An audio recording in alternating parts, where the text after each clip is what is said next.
Deoteronomia 7:10.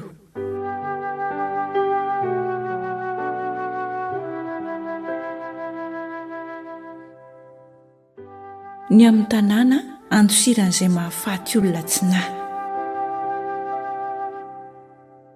Rehefa haringan'i Jehovah Andriamanitrao ny firenen'i samihafa, izay tompon'ny tany omeny Jehovah Andriamanitrao anao, ary mandresy azy ianao ka monina ao an-tanànany sy ao an-tranony, dia manokana tanàna 3 anao eo afovoan'ny taninao, izay omeny Jehovah Andriamanitrao anao ho lovana.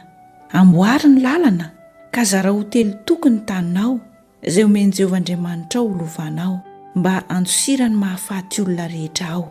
Ary ny mahafaty olona izay ho velomina raha mandositra ao, dia ny mahafaty ny namany tsinahy ka tsy nankahala azy teo aloha. Toy ny olona izay miaraka amin'ny namany ho any anala ikapa hazo, koa manainga ny famaky ikapany hazo ny tanany, dia nitsoaka amin'ny zara ny lela famaky, ary mahavony namany ka mahafaty azy, dia aoka andositra ao amin'ny anankiray amin'ireo tanàn'ireo izy ka ho velomina. Fandrao anenjika ny nahafaty olona amin'ny mpamaly raha mbola mirehitra ny fony ka hatratra azy noho ny alavitry ny alehany, dia hahafaty azy izy, nefa tsy tokony ho faty izy satria tsy nankahala ny namany teo aloha.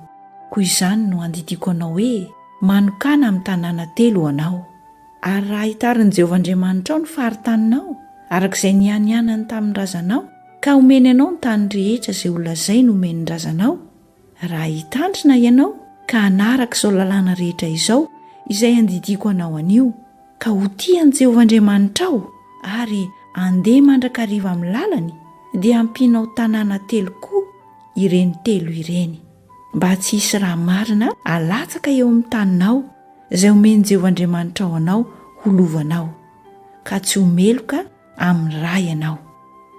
Fa raha misy olona mankahala ny namany ka manotrika azy, ary mitsangana ka mamely mahafaty azy, ary mandositra ao amin'ny anankiray amin'ireo tanàna ireo, ny lo olona amin'ny tanànany dia aniraka haka azy ao, dia hanolotra azy eo an-tanany mpamaly raha mba ho vonoiny ho faty izy.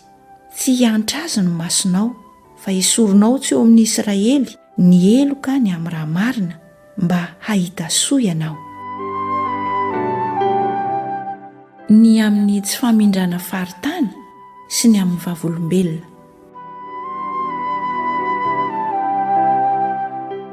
Aza mamindra ny faritany namanao izay efa vita ny razana teo amin'ny zarataninao, izay azonao eo amin'ny tany izay omeny Jehovah Andriamanitrao anao ho lovanao.